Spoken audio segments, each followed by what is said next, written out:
hot New York days. Oh, not really hot.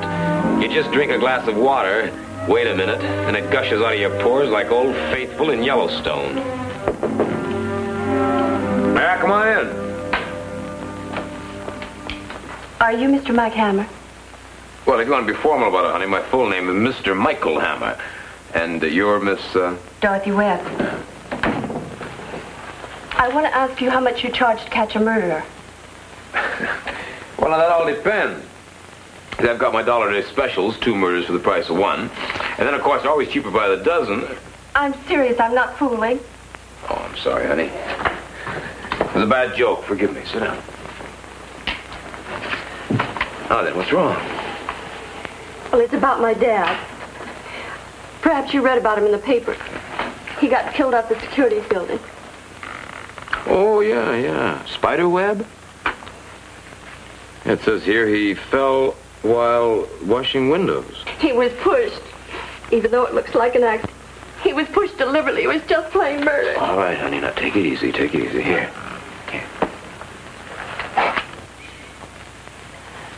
Well, Dad was a steeplejack, and a good one. And when he was too old, he started washing windows. He said he always liked it up there. He worked on the High Line nearly 30 years. Do you think he'd forget to hook his safety belt like the police believe? Well, honey, I wouldn't know. But what makes you think he was pushed? Because he was after that crook Lonzy, and Lonzy knew it. All right, now take it easy. Now, who's Lonzy? Andrew Lonzy. He has an office, sells stocks and bonds. Well, he robbed Dad of $10,000. Well, how did your father get to know this stockbroker? What's his name? Lonzy. Lonzy. I don't know, really. Perhaps you should talk to Mr. Taylor. He was a good friend of Dad's. He might know. What's his name? Mr. Taylor. Mr. Taylor. Mr. Taylor, known in his own neighborhood as Mellow Taylor, was an undertaker. You could understand why he was called Mellow. Dorothy insisted on paying me a day's fee straight out of a sugar bowl, and I headed straight for Mr. Taylor. Yes, Mr. Spiderweb. We grew up together in this neighborhood. He was an old and dear friend of mine. I'm arranging for his services. Who's paying for them? Well, I am. You see, there was no money left for Dorothy. Yes, I know. That's why I'm here. Excuse me. A little softer, please. I'm getting ready for service. Yes, I understand. Dorothy told me that a fast-talking character named Lonzy has $10,000 belonging to her father. Is that right? Do you know this, Mr. Lonzy? Of course I know Lonzy. He grew up in this neighborhood, too. Went to college, got started in Wall Street. We all trusted him. And we all lost money to him, too. I see. Well, excuse me. Please, these flowers must not be here. There must be a passageway, huh? Well, how come Dorothy's father got taken in if you all knew about him? Oh, but we didn't know all about it then. There were rumors, there were stories. I put in money with Lonzy at the same time Spider did. He had that insurance money, didn't know what to do with it. I had some money to invest, too. And we talked it over, and on Mr. Lonzy's advice, we bought stock. I see.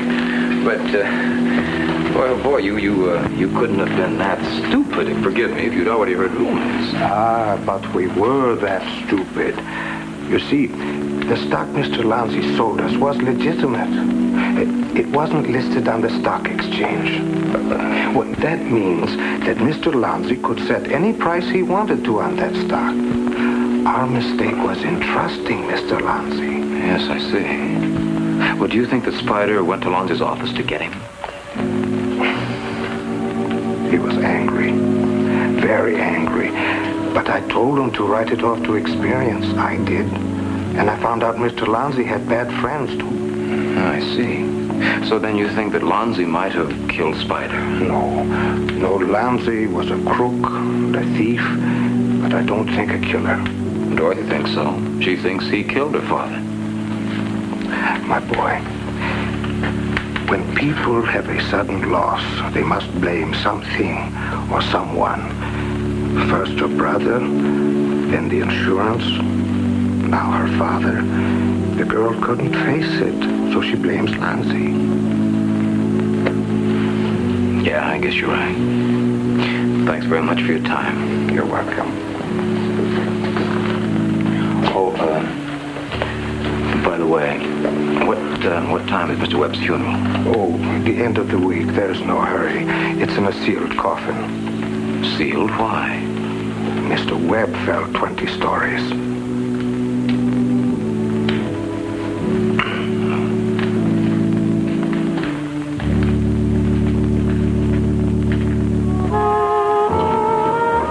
Taylor may have been right.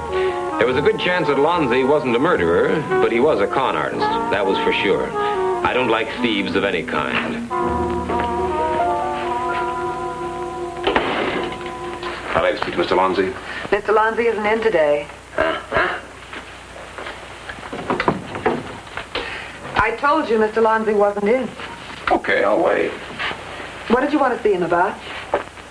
Well, I've got a friend who robbed 2 pennies off a blind man. Mr. Lonzie might like to invest them for him. Hey, who do you think you are, wise guy? You heard what the lady said. The boss won't be in. Why don't you go on home? Hey, Shadow, come here. Maybe you'd like to invest them for him, huh?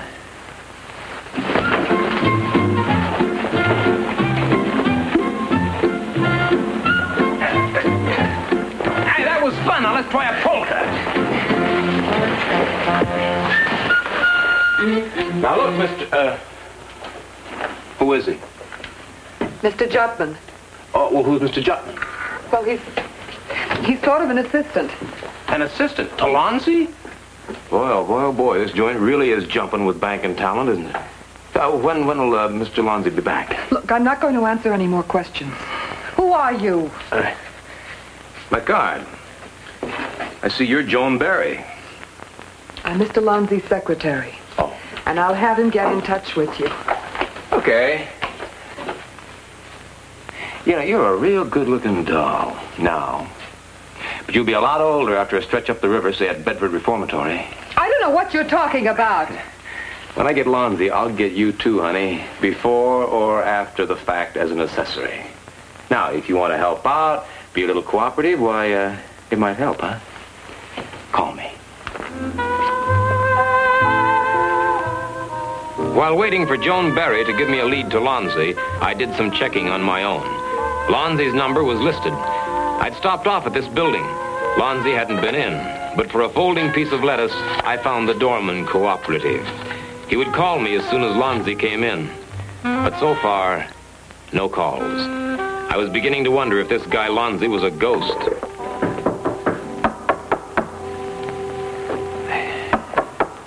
Come in, Miss Barry. How did you know who it was? I got lucky. You get lucky often? Yeah, sometimes. I've been thinking about what you were saying. About going to jail. I don't care for the idea. I don't blame you. I wouldn't either.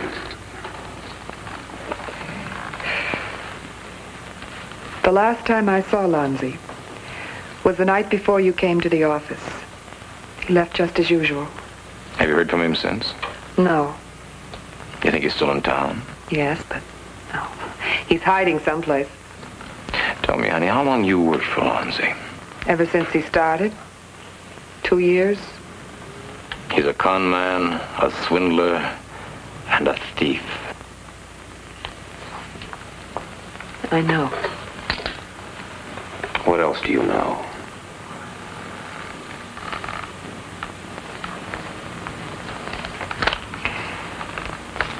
That's the combination to the safe in Lonzie's private office.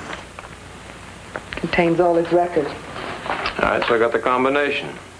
You got the key to Lonzie's private office? He keeps it locked when he's out. How am I supposed to get in? Seep through the cracks?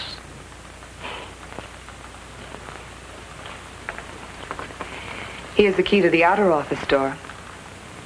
I don't know how you're going to get into Lonzie's office. Unless you break the lock. That's all the help I can give you. I hope you remember it. Honey, how could I forget it? So long. There was was a lot she hadn't told me.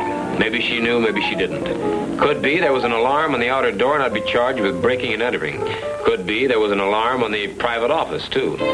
Or Jutman, the man mountain, could be parked with a Roscoe behind a desk waiting for me to break in. I didn't like it. I didn't like it at all. But I knew in a couple of hours I'd be giving it a try.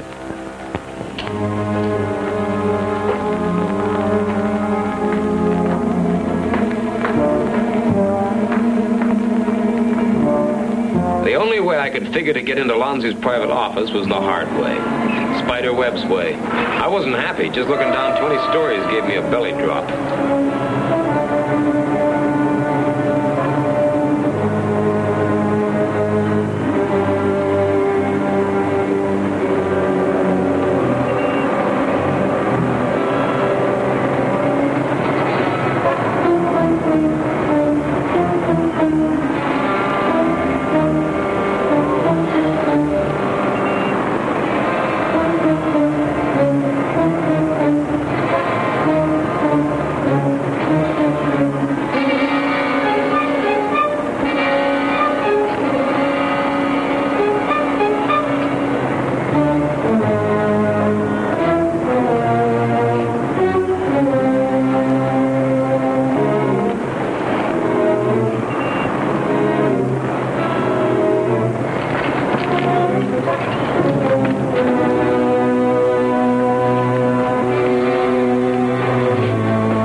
Department.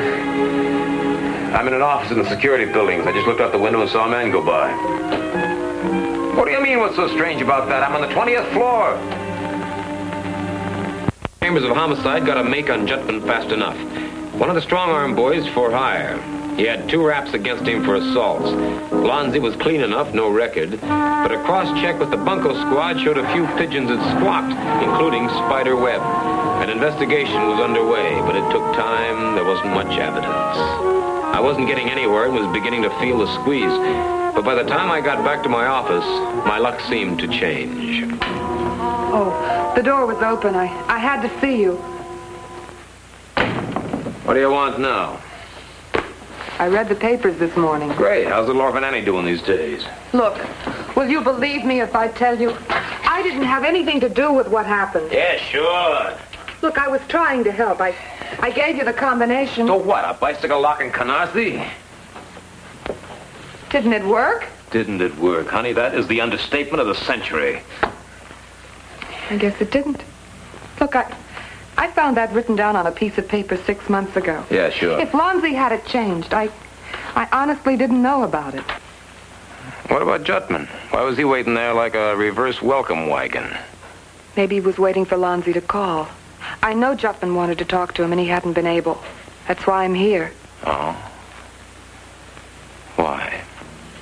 Lonzi called me. He wants to see you. Why didn't he call me? Well, I guess he was afraid the wire might be tapped or the call could be traced while he was talking. He wants to see you. And he'll make a deal to give himself up, but only in private. Mm-hmm. And just where and when am I supposed to meet him? Well, first I'm supposed to find out if you agree. Oh. Then he'll call me back, and I'll relay the information to you. You know, honey, I can't think of one reason why I should trust you. But I'll take a chance. You call me here, I'll be waiting.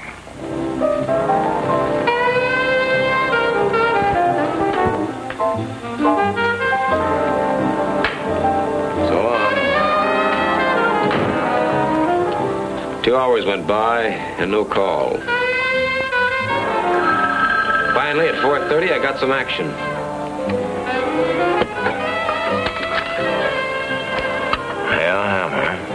I just heard from him.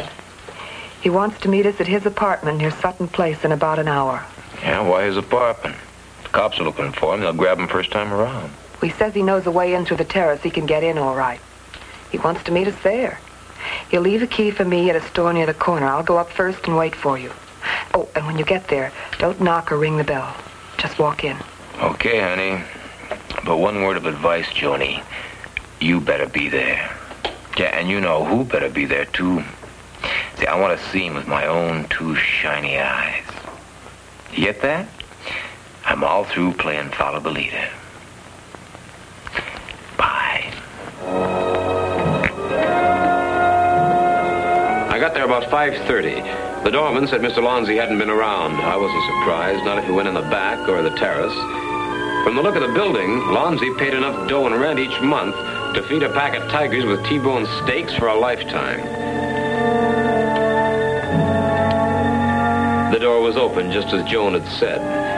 I didn't know what to expect. Another trap rigged by Joan and Lonzi, maybe?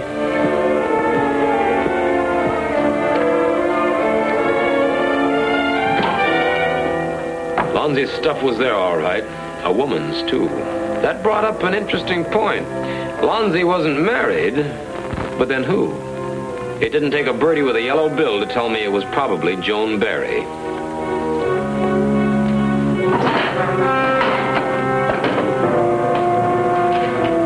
Lonzi had a bank balance of $300.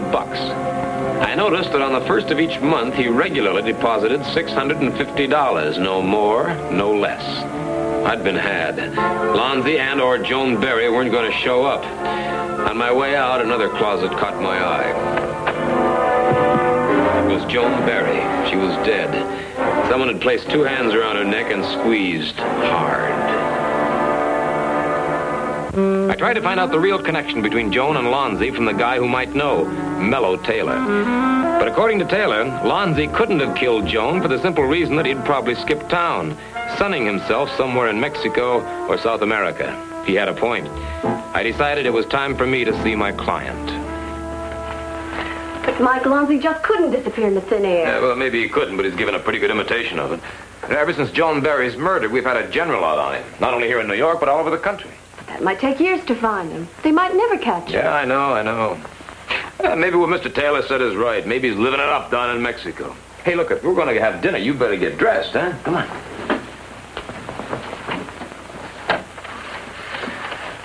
Honey, how long have you known Mr. Taylor? Well, ever since I was a little girl. He was a good friend of Dad's. Good friend of everyone in the neighborhood. He's helping me with Dad's expenses. Mr. Taylor's done that with other people in the neighborhood, too. Mm-hmm. Tell me, have you ever known this Lonzi character personally? Lonzi? Uh-huh. No. I've seen him on the street a few times. When I went through his apartment, I found no furniture, but high rents. Expensive clothes, but no bank balance, and regular small deposits. I don't understand. Well, the whole setup, Lonzi included, is a phony. Here, let me help you with that. I can never seem to get one of these new bottles open. That might be a good idea if you broke the seal. Seal. Sure, it's still sealed. Mike! Mr. Taylor! Yes, Mr. Hammer. You're early. The service doesn't start for another 2 hours. Yeah, I know. That's why I came here now. See, I've I got something on my mind that I thought you might be able to help me out with it. Anything I can do, Mr. Hammer, I will do. Good. I want you to open Mr. Webb's casket for me. What? That's right, you heard me. But it's sealed. Yeah, I know it's sealed. I want you to unseal it. I want to look at Mr. Webb's face with my own two eyes. But, Mr. Hammer, there's nothing left of Mr. Webb. That's why it's sealed. Yeah, maybe. Or maybe what's left of Mr. Webb isn't in there at all. Maybe what's left of Mr. Lonzi is in there instead. You can't be serious. Now, look, either open this casket or I'll go bring back the cops and we'll open it for you. But this is ridiculous. Huh? Mr. Hammer, I don't understand. You don't understand, huh? Well, then I'll tell you. Lonzi simply worked for you in that bucket shop that you owned down in the securities building. You paid him a small salary to front for you and to take the raps.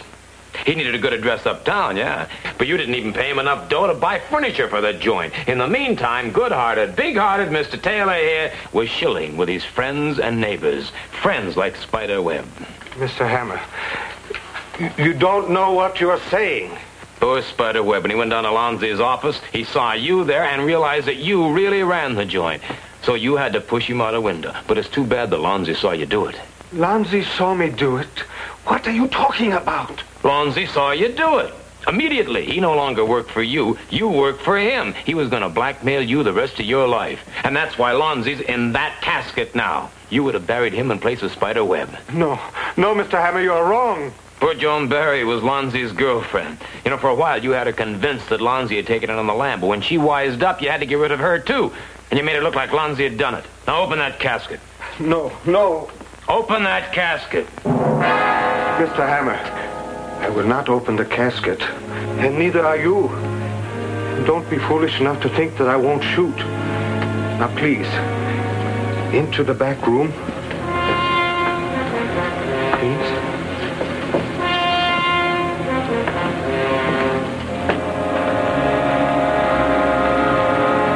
Mr. Hammer, you were right about Lonzi being in that casket. But don't worry. You will be in one just as nice. Well, you got a pretty nice selection here. Might have a pick of my own. I don't trust your taste, Taylor. All right, Mr. Hammer, move.